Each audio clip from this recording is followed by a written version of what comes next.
오늘은 하나님이 원하시는 부흥으로라는 제목으로 느헤미야기 8장 1절에서 9절 말씀을 선포하겠습니다. 여러분, 모든 사람은 회복이 필요합니다.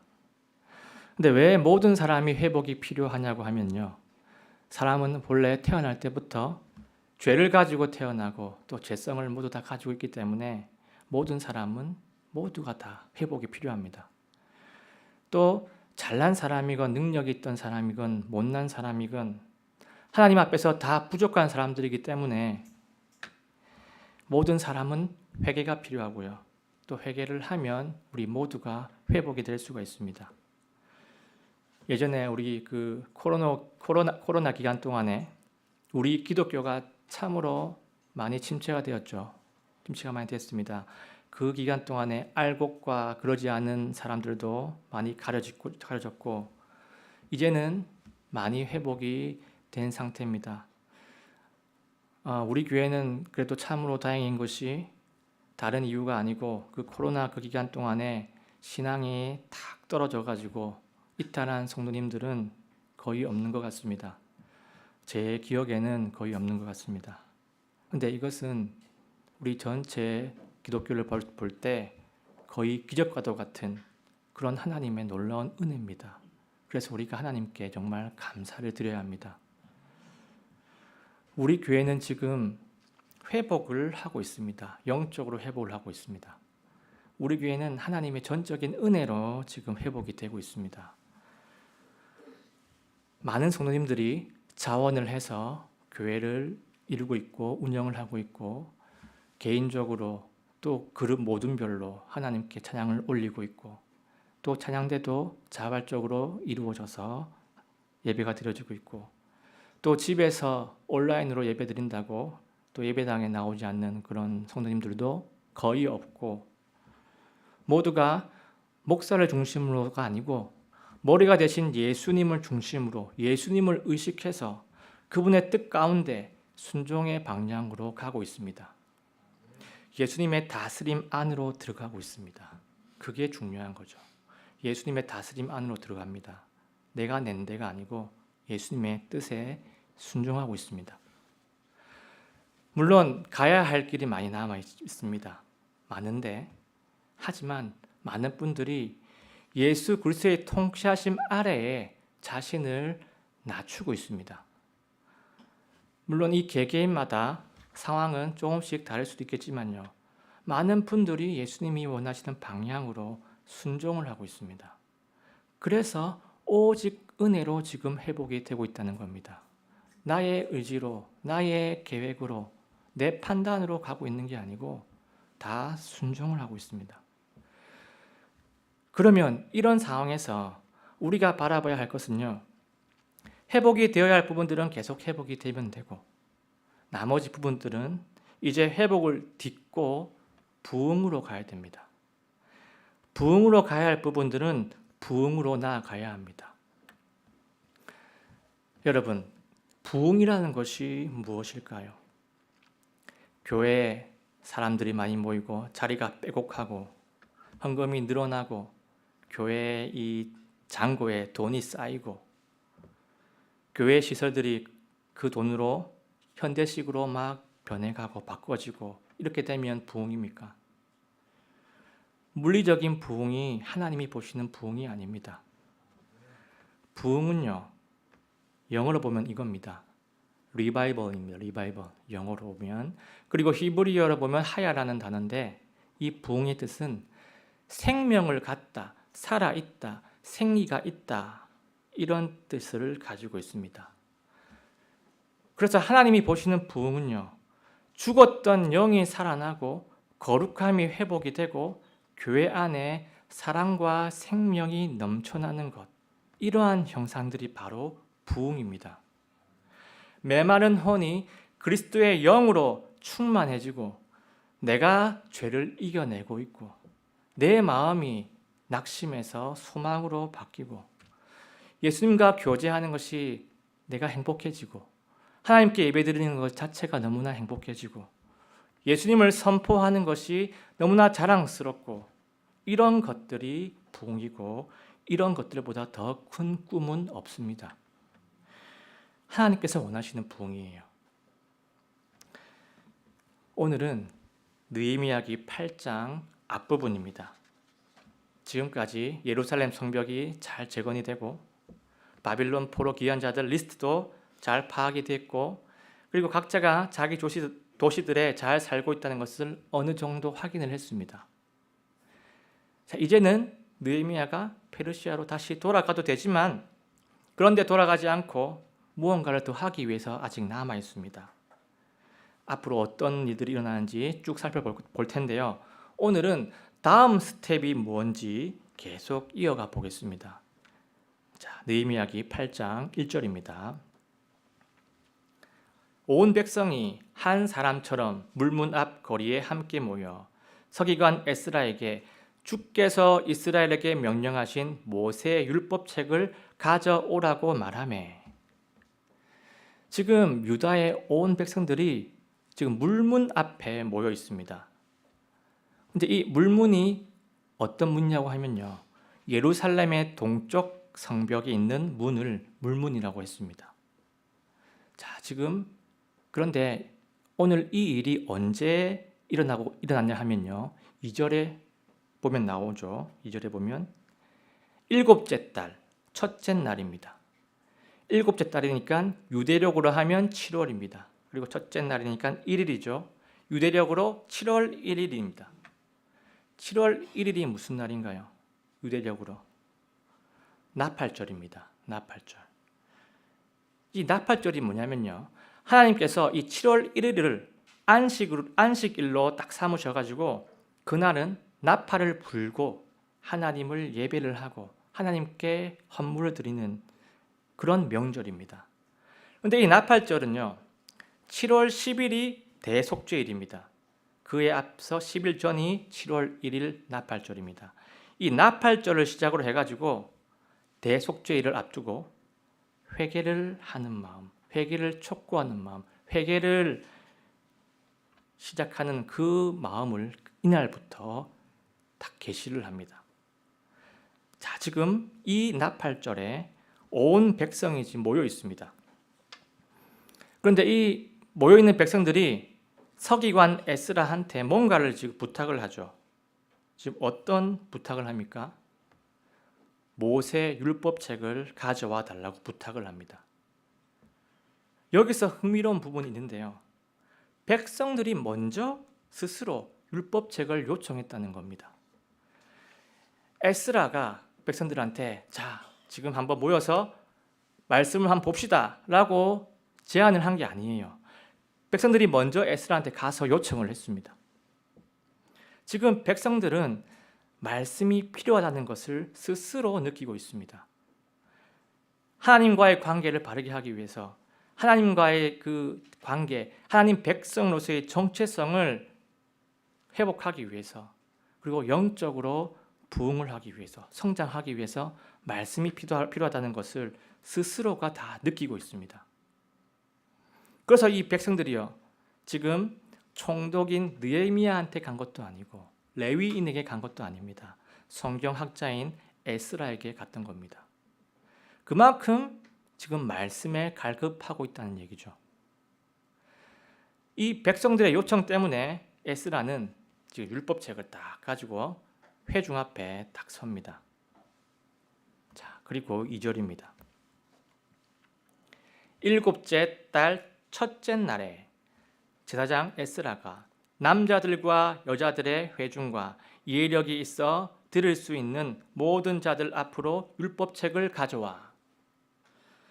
자, 지금 이곳에는요 남자들, 여자들 그리고 또 누구 있습니까? 말을 알아들을 수 있는 사람들, 이해력이 있는 자들. 자, 이 표현이 무슨 얘기냐면요 말귀를 알아들을 수 있는 자녀들까지, 아이들까지 다 지금 이렇게 모여 있다는 겁니다. 성인들도 그렇고 말을 알아들을 수 있는 아이들 다 나와 있습니다. 여러분, 사람마다 조금씩은 다 다르겠지만 초등학교 고학년 정도 되면요 우리가 생각하는 것보다 아이들이 이해력을 다 가지고 있어요. 제가 그걸 어떻게 하냐면 4학년인 그 제 딸 예린이하고 가끔씩 깊숙하게 대화를 한번 해봅니다. 깊숙하게 교제를 한번 해보면요, 제가 감탄을 해요. 저보다 말을 더 잘하고요. 또 딸이라서 그런지 남자인 저보다 말이 싸움에서 제가 집니다. 제가 지고 말하는 내용도 좀 알찬 편이고 또 조리도 또 생각보다 있습니다. 나름 논리적인 판단도 하고 있고 자기 생각을 가지고 있습니다. 그런데다가 성인인 저보다, 우리보다 또 순수함도 가지고 있어요. 그래가지고 신앙적인 부분에서는 너무나 좋은 조건인 겁니다. 이해력도 조금 가지고 있고 순수함까지도 가지고 있으니까 하나님 말씀을 믿기에는 너무나도 좋은 상태가 아이들입니다. 그래서 이 우리 아이들한테 말씀을 꾸준하게 들려주는 이건요, 분명히 의미가 있는 일입니다. 어리지만 자기 나름대로 말씀으로 탁 채워지는 부분이 분명히 있습니다. 그래서 어릴 때 이 교회 환경 속에 딱 머무르는 것, 거기서 자라는 것이 객관적으로 얼마나 유리한 건지는 제 경험을 봐서도 이해가 되고 성경적으로 지금 봐도 이것을 지지해 주고 있습니다. 자, 아무튼 지금 온 백성들이 말씀을 듣기 위해서 물문 앞에 그 거리에 지금 모여 있습니다. 자, 3절로 가보겠습니다. 물문 앞 거리 앞에서 아침부터 정오까지 남자들과 여자들과 이해할 수 있는 자들 앞에서 그 안의 것들을 낭독하며 온 백성이 율법책에 귀를 기울였더라. 자, 지금 백성들은요, 아침부터 정오까지 모두가 꼼짝을 하지 않고 말씀을 듣고 있습니다. 누가 강요한 것이 아니에요. 누가 명령한 것도 아니에요. 스스로 원해서 듣고 서 있습니다. 지금 말씀에 대한 이 사모함이 어느 정도였는지 가늠케 해주는 그런 장면이죠. 반나절이라면 6시간입니다. 그동안 말씀만 탁 듣고 있다. 그것도 서서 듣고 있다. 여러분 한번 상상을 해보십시오. 과연 어떤 마음이면 그 시간 동안 꼼짝없이 말씀을 들을 수 있겠습니까? 얼마나 갈급하고 얼마나 절실했으면 이렇게까지 서서 듣고 있겠습니까? 여러분, 영적인 갱신을 위해서, 영적인 변화를 위해서라면요, 하나님의 말씀을 품으십시오. 하나님 말씀을 품는 자가 변화가 됩니다. 하나님 말씀이 우리를 변화를 시켜요. 말씀이 우리 내면을 지켜줍니다. 정말 변화무쌍한, 정말 갈대와 같은 우리 영성은요, 오직 말씀으로 굳건해질 수 있고 말씀으로 성장할 수가 있습니다. 제 경험을 얘기해 보겠습니다. 제가 사역자가 아닐 때부터 이렇게 말씀을 나누는 그런 카톡방이 있었습니다. 한 10년 전쯤부터 있었는데, 그때는 제가 우리 교회 젊은 부부 소모임이었기 때문에 형제 자매가 딱 나눠져 가지고 오늘 자기가 읽은 말씀 대한 느낌전들, 이런 것들을 간단하게 카톡방에 몇 줄로 간단하게 이제 올리는 그런 카톡방이 있었습니다. 그때는 자매방, 형제방 따로따로 있었습니다. 초반에는 각각 카톡방이 말씀 나누는 것들이 잘 이루어졌습니다. 잘 이루어졌는데 시간이 한 2년, 3년 지나니까 나누는 사람들만 탁 나누게 되고 점점 말씀을 나누지 않는 사람들도 많아지고, 그래 돼가지고 결국 형제들 카톡방은 중단이 됐습니다. 중단이 됐고, 그러니까 7년 전에 중단됐습니다. 그런데 자매들 카톡방은 남아 있었습니다. 그래가지고 그때 제가 그 자매들 카톡방에 혼자 한번 들어갔었습니다.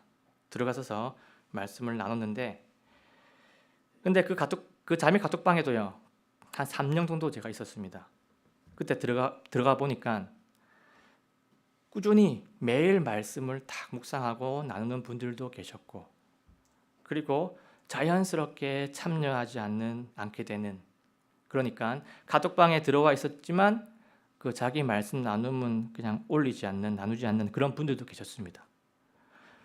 제가 그 속에 있는데 이제 말씀을 나누는 거 너무 좋았지만 3년쯤 지나서 제가 스스로 그 카톡방에서 나왔어요. 왜 나왔냐면 자매들만 있고 말씀을 나누는 건 너무 좋은데 말씀 나눌 때 말고 또 자매들끼리 왔다 갔다 하는 그런 내용들을 제가 듣고 있으면서 또 저를 또 의식하는 것 같기도 하고 해가지고 그냥 조용히 나왔습니다.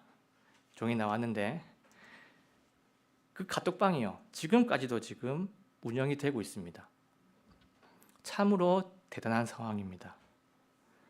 말씀을 나눈 카톡방이 그 안에 어떤 사역자가 있는 것도 아닌데 스스로들 10년이 넘게 동안 신실함을 가지고 성실함을 가지고 그 카톡방이 지금 이루어지고 있습니다. 그런데 최근에 제가 이제 주중에 있으면 생각을 많이 합니다. 생각을 많이 하고 묵상도 많이 하고 하는데 생각을 하다가 문득 중요한 포인트 하나를 탁 깨닫게 됐습니다. 갑자기 머릿속에서 번쩍하면서 떠오르는 부분이 있었습니다. 그 카톡방 개설 이후 10년이 지난 지금 젊은 부부 소모임, 그 자매들 소모임 멤버 중에서 지금까지 우리 교회에서 신앙생활을 잘하고 있는 자매님들이 꾸준히 말씀을 나누고 있는 그 분들만 남아 있다는 것을 최근에 제가 깨닫게 되었습니다. 자, 신기하게도 매일 10분 동안 말씀을 보고 그 말씀을 나누던 그 자매님들이 그 소모임 내에서는 지금까지 이 자리에 앉아 계시다는 것을 얼마 전에 제가 깨달았습니다. 저는 참 많은 것을 느꼈습니다. 여러분, 이것이 우연일까요? 신앙도 그렇고 교제 관계도 그렇고요. 말씀이 중심이구나. 말씀으로 이루어지는구나. 말씀이 우리를 붙들고 있는 거구나. 내가 이 말씀의 능력을 인정을 하든 인정을 못하든 상관없이 내 일상 속에 말씀이 자리를 잡고 있으면 말씀이 나를 붙들고 있는구나. 10년이 지난 지금 그 결과로서, 그 열매로서 저는 그것을 깨닫게 됐습니다. 여러분, 말씀에는 능력이 있습니다. 말씀이 그리스도인의 능력입니다. 내가 말씀을 붙들고 있다면요, 나는 결코 실패하지 않습니다. 물론 실수는 할 수 있어요. 넘어지지만 또다시 회복이 됩니다. 실패는 결코 하지 않습니다.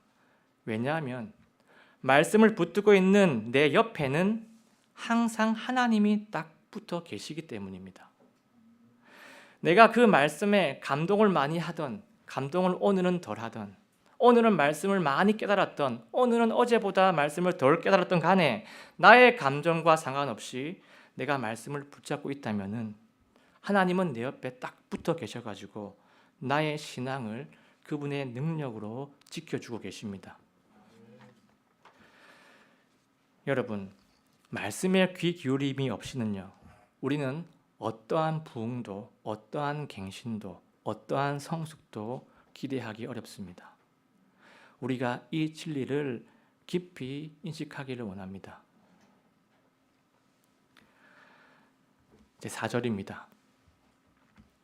서기관 에스라가 그들이 전에 강단으로 쓰려고 만든 나무 강단의 섬에 그의 곁에는 마띠디아와 스마와 아나야와 우리야와 힐기야와 마아세야가 그의 오른쪽에 섰고 부다야와 미사엘과 말기야와 하숨과 하스바다나와 스가랴와 무술람이 그의 왼쪽에 섰더라.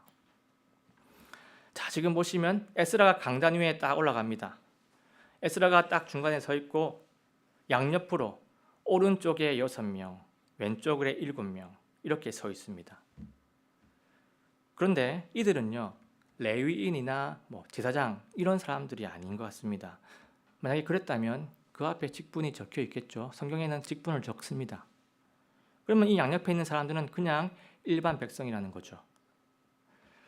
아마도 이 말씀의 권위를 실어주기 위해서 옆에 딱 서 있는 것 같습니다. 자, 이제 5절로 가보겠습니다. 에스라가 온 백성 위에 있었으므로 온 백성의 눈앞에서 책을 펴니 그가 책을 펼 때에 온 백성이 일어서니라. 자, 지금 에스라가 율법책을 가져와서 딱 펴니까 온 백성들이 일어섭니다. 말씀이 선포되려고 하니까 이 말씀에 대한 존경심으로 딱 일어난 겁니다. 우리 교회도 예전에 설교 본문 교독할 때 일어서서 읽은 적이 있죠. 아마 오늘 본문을 따른 것 같습니다. 물론 이렇게 일어서는 행위가 자체가 중요한 것은 아니지만 그 행위 자체보다는 각자의 마음을 그렇게 표현했다는 것이 하나님 앞에 의미가 있는 겁니다. 자, 그러면 6절로 한번 가보겠습니다. 에스라가 주 곧 위대하신 하나님을 찬송하매 온 백성이 손을 들어 아멘 아멘 하고 응답하며 머리를 숙이고 얼굴을 땅바닥에 대며 주께 경배하였더라. 아멘입니다. 지금 에스라가 하나님을 찬양하고 있습니다. 근데 찬양을 시작하니까 온 백성들이 어떻게 합니까? 손을 딱 들고 아멘 아멘 하고 엎드려서 하나님을 경배합니다. 여러분 한번 이 장면을 한번 상상해 보십시오. 손을 딱 들고 찬양을 하다가 아멘 아멘 하다가 하나님 앞에 엎드려서 하나님을 경배한다. 이 장면을 딱 목도하고 계시는 하나님의 마음이 어떻겠습니까? 하나님을 향해서 마음을 활짝 열고 있는 이 백성들의 모습을 하나님이 딱 보고 계실 때 아버지 되신 하나님의 마음이 어떻겠습니까? 상상만 해봐도 너무나 사랑스러워서 우리를 꼭 안아주실 것입니다. 우리도 하나님을 찬양을 할 때요, 하나님을 향한 이 마음이 이러한 마음이 될 때는요, 그렇게 하고 싶은 분들은 눈치를 보지 마시고 그렇게 자연스럽게 손이든 눈이든 뭐든 그 마음을 표현했으면 좋겠습니다. 얼마든지 표현해도 좋습니다. 주 대신 하나님만 바라보는 순수한 마음이기 때문에 얼마든지 좋습니다. 찬양이 자연스럽게 억지가 아니고 강제가 아니고 순수한 경배심을 보이는 이 표현은요, 우리 하나님 앞에서 너무나 큰 기쁨으로 여겨질 줄 우리가 믿고 있습니다. 자, 이제 7절, 8절로 한번 가보겠습니다. 또한 예수아와 바니와 세레비아와 야민과 악굽과 사브대와 호디아와 마아세야와 그리다와 아사랴와 요사박과 하난과 블라야와 레위 사람들이 백성에게 율법을 이해하게 하였는데 백성은 자기 자리에 서 있었더라. 이렇게 그들이 하나님의 율법책의 말씀들을 명료하게 낭독하고 의미를 알려주어 백성이 그 낭독한 것을 이해하게 하니라. 자, 지금 이 말씀이 무슨 장면이라면요, 지금 말씀이 딱 선포되는 동안에 레위 사람들하고 몇몇 사람들이 말씀을 듣는 사람들한테 가서 말씀을 통역을 해주고 또 뜻이나 이런 것들을 주의해주는, 풀이를 해주는 그런 장면이 지금 이 구절입니다. 딱 서 있는 이 백성들 사이에 말씀을 잘 아는 사람들이 딱 들어가가지고 지금 도움을 주고 있다는 겁니다. 지금 이 백성들 중에서는요, 70년 동안 이 바빌론에서 포로 생활을 해가지고 거의 페르시아 언어가 뭐냐면 아람어입니다. 아람어를 70년 동안 사용한 그런 백성들도 있기 때문에 히브리어가 쉽지 않은 그런 사람들도 있었습니다. 그래가지고 그런 사람들하고 또 율법을 잘 모르는 사람들, 이런 사람들을 위해서 선별된 자들이 지금 이해를 돕고 있습니다. 왜 이렇게 하고 있습니까? 그 말씀을 이해하게 해주기 위해서 이렇게 섬기고 있습니다. 여러분, 말씀을 이해하는 것은요, 말씀을 이해하는 것, 이거는 변화를 위해서 꼭 필요한 부분입니다. 이해되는 말씀이 강력한 능력을 발동시키기 때문입니다. 뭔가를 깨닫게 해주는 능력, 뭔가를 변화시키는 능력, 그 능력은요, 이해되는 말씀 안에 그때 그런 것들이 일어납니다. 자, 그 증거가 9절에서 나옵니다. 온 백성이 율법의 말씀들을 듣고 울므로 디르사다인 느헤미야와, 디르사다인은 이제 총독입니다. 총독 느헤미야와 제사장 겸 서기관인 에스라와 백성을 가르치는 레위 사람들이 온 백성에게 이르기를 이날은 주 너희 하나님께 거룩한 날이니 애곡하지 말며 슬피 울지 말라 하고. 자, 지금 말씀을 탁 듣고 이해한 백성들은요, 모두가 울기 시작합니다. 하나님의 말씀이 그들의 마음을 탁 터치를 한 겁니다. 지금 선포되는 말씀을 딱 듣고 그 내용을 이해하고 곱씹으면서 자기 자신의 삶을 딱 돌아보고 있습니다. 그리고 그 말씀대로 살지 못한 자기 모습을 딱 보면서 지금 회개의 눈물을 흘리고 있습니다. 여러분, 지금 이러한 모습들은요, 말씀을 마음으로 이해했을 때 일어날 수 있는 반응들입니다. 우리도 하나님의 말씀을 이러한 식으로 취하길 원합니다. 말씀을 마음으로 이해하고 그 말씀을 나의 내면에 딱 비추고 나에게 적용을 시키고 나의 영혼의 빛으로 그 말씀을 삼기를 원합니다. 지식적으로만 딱 취하면요, 지식적으로 취하면 내 내면으로 오지 않고 어디로 갔냐요? 남에게 갑니다. 상대방에게 갖다 댑니다. 이게 나의 내면으로 온 말씀이 아니고 머리로 온 겁니다. 남에게 갖다 대고 그런 대응이 아니고요, 나를 말씀을 딱 비추면서 내가 인격적인 반응을 하기를 원합니다. 결국 이것이 무슨 의미입니까? 내가 말씀을 읽는 것 같지만 내가 말씀을 읽는 게 아니고요, 말씀이 나를 읽는 겁니다. 말씀이 내 모습을 비추는 겁니다. 말씀이 나의 모든 부분에 속속들이 침투를 해가지고 나의 실체를 느끼게 하고 나도 몰랐던 내 모습을 딱 보게 하고 말씀이 나를 상관할 수 있게, 말씀이 나를 간섭할 수 있게 말씀 앞에 우리를 이렇게 내어드려야 합니다. 이것이 말씀을 받는 우리의 모습입니다. 히브리서 4장 12절 말씀입니다. 하나님의 말씀은 살아있고 권능이 있으며 양날 달린 어떤 검보다도 예리하여 혼과 영 및 관절과 골수를 찔러 둘로 나누기까지 하고 또 마음의 생각과 의도를 분별하는 분이시니 그분의 눈앞에서 드러나지 아니하는 창조물이 하나도 없고 모든 것이 우리와 상관하시는 그분의 눈에 벌거벗은 채 드러나 있느니라. 아멘입니다. 아주 유명한 구절이죠. 이 구절은요, 되게 말씀에는 능력이 있다, 말씀은 강력하다, 이것을 말하려고 자주 인용이 되는 구절입니다. 그런데 이 구절의 참 뜻은 능력에만 있는 게 아니에요. 더 본질적인 뜻은요, 하나님의 말씀이 나를 보게 한다. 하나님의 말씀이 예리한 검같이 나의 내면을 심판한다. 말씀이 내 모습을 깨우치게 한다. 나를 발견하게 하는 하나님 말씀을 피력하는 구절입니다. 하나님 말씀이 너를 변화시켜 너 이 말씀 잘 들어라, 너는 꼭 들어야 한다, 이 의도가 아닙니다. 이 반대의 의도예요.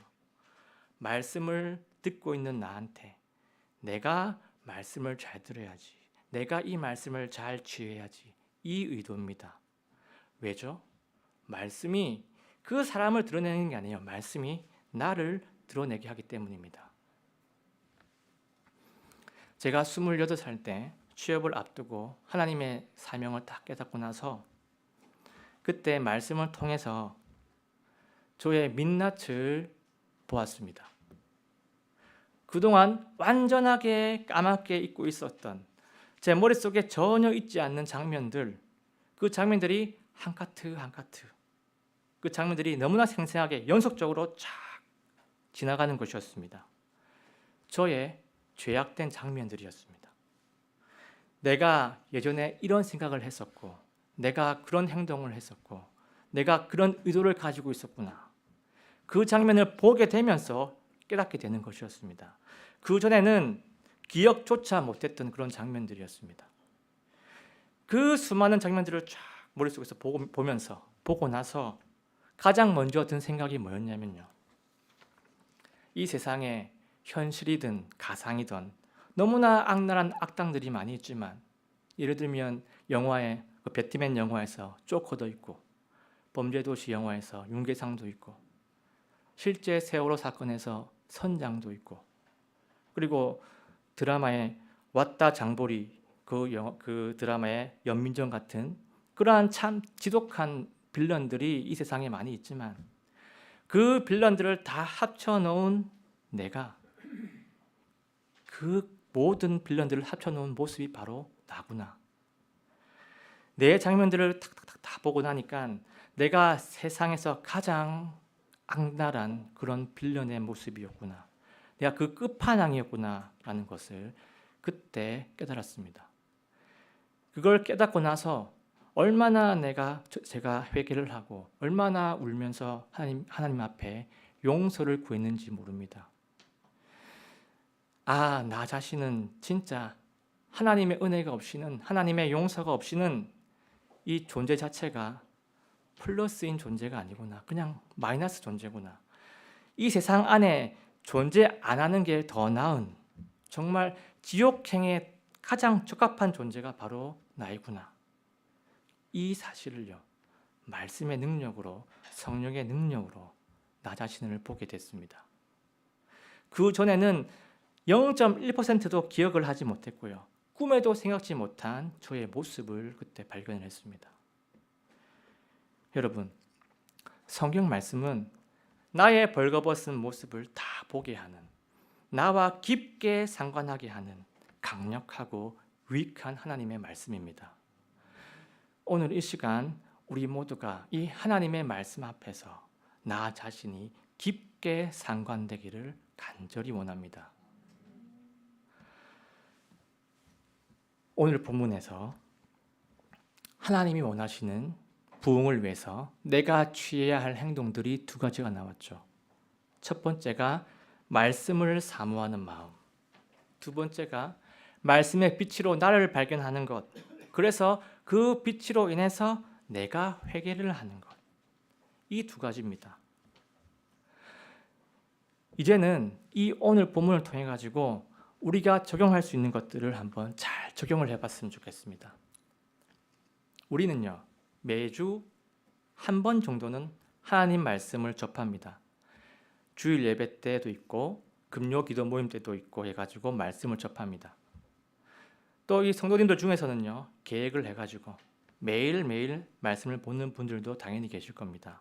누군가는 매일 하루에 3장씩, 누군가는 하루에 5장씩, 누군가는 하루에 1장씩, 누군가는 일주일에 1번 정도, 2번 정도, 누군가는 스스로는 또 거의 안 보는 분들도 계실 겁니다.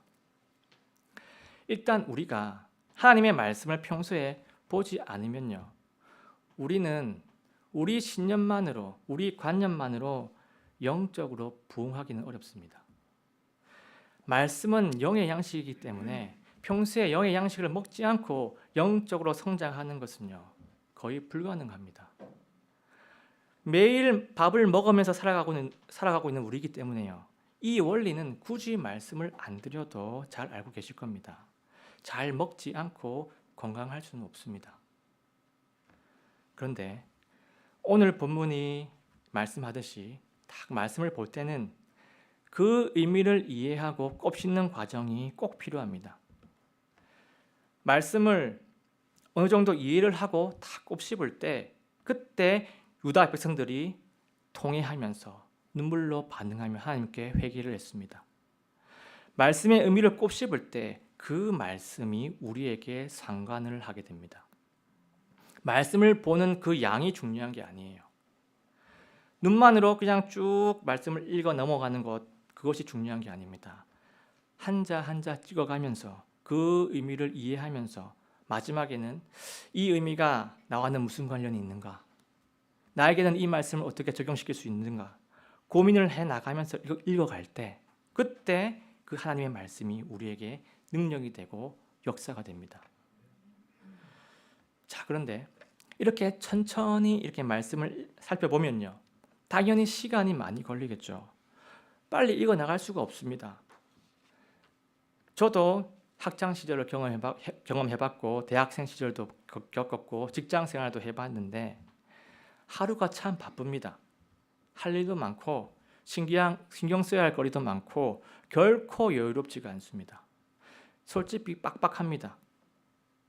그래서 이 말씀을 하루에 3장, 5장 꼼꼼히 보는 것은요 진짜 어렵습니다. 어쩌다 몇 번은 그렇게 할 수 있지요. 그런데 자기 직업에 매여 있는 분들이 매일 그렇게 하는 것은요 현실적으로 아주 어렵습니다. 그래서 하루에 8시간, 6시간 어떤 일에 딱 매여 있는 분들은요 내가 올해 한 해 성경을 통독한다, 일독한다 이런 계획보다는요 매일 하루에 한 장만이라도 제대로 보자. 아니면 그 한 장 안에서도 소제목이 있습니다. 이 소제목 하나 꼼꼼히 읽어보고 나를 비추어 보고 묵상을 해보고 기도까지 하는 이 과정을 꼼꼼히 할 때 그때 말씀에 대한 영향력이 나에게 더 올 수 있습니다. 곱씹고 나를 비추고 묵상하고 회개케 하는 이 말씀이 우리의 영과 혼과 육을 움직이게 만듭니다. 지적으로만 알고 있는 그 줄거리만 아는 말씀은요 하나님의 의도에는 미치지 못하는 작은 열매만 맺을 수 있습니다. 그래서 이것 하나를 제안합니다. 이것은 권유입니다. 권유. 우리의 일상에서 말씀이 나를 상고하게 하기 위해서 적은 양이라도 묵상하는 성경 읽기를 우리 모두가 해보았으면 좋겠습니다. 물론 지금 하고 계시는 분들도 계시겠지만요. 모든 성도님들이 주중에 묵상하는 말씀 생활을 영위해 나갔으면 좋겠습니다. 그런데 혼자 하면 작심삼일이 되기 쉽습니다. 저도 혼자 할 때 실패한 적이 많습니다.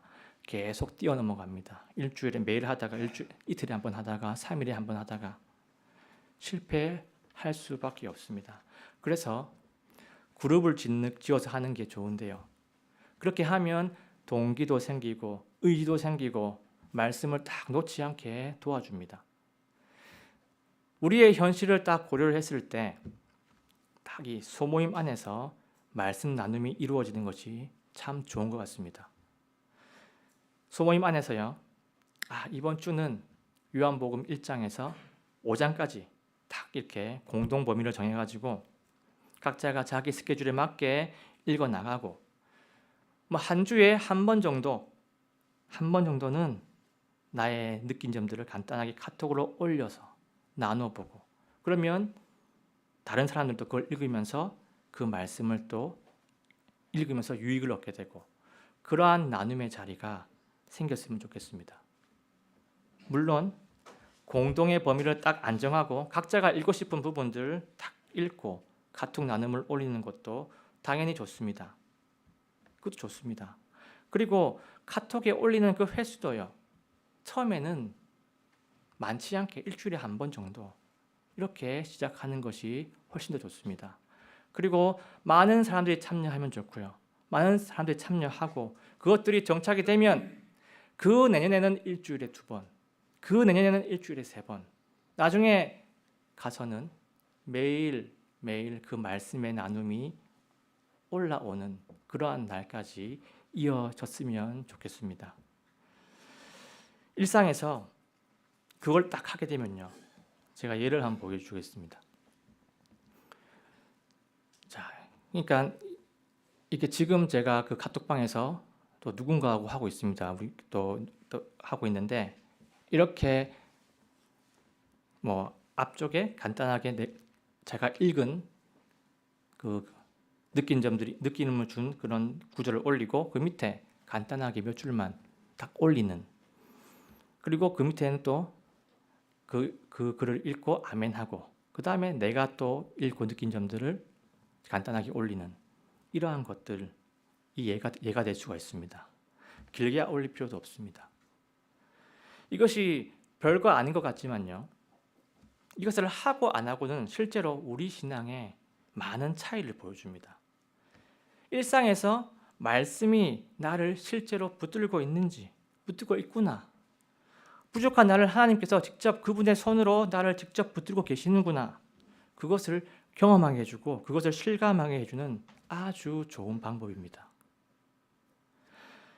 여러분, 우리가 예수님 품으로 갈 때까지 하나님과 예수님과 친밀한 관계를 가지는 것, 나의 속사람이 성화가 되는 것, 나의 속사람이 성숙하게 되는 것, 하나님을 사랑하고 이웃을 사랑하게 되는 것, 이 중요한 것들에는요, 왕도라는 게 없습니다. 오직 하나님의 말씀으로만 이루어집니다. 오늘 본문이 선포하는 말씀 생활, 묵상 생활, 그래서 회개로 딱 이어지는 생활, 이것들이 자주 이루어지는 것, 아니 이것들이 매일 일상에서 이루어지는 것, 이런 것들이 우리 교회 모든 성도님들에게 정착이 되고 신앙의 루틴으로 딱 세워지는 것, 이것이 하나님이 원하시는 부흥이고 이것이 교회의 부흥이 될 것입니다. 그래서 이번 한 주간도 이 귀한 하나님의 말씀, 이 능력의 말씀 하루하루 붙잡으시면서 내 삶이 하나님께 상관이 되길 원하고 그 예수님 품 안에서 말씀이 주시는 형통, 말씀이 주시는 평안, 말씀이 주시는 소망을 우리 모두가 누리게 되시기를 예수님의 이름으로 간절하게 소원합니다.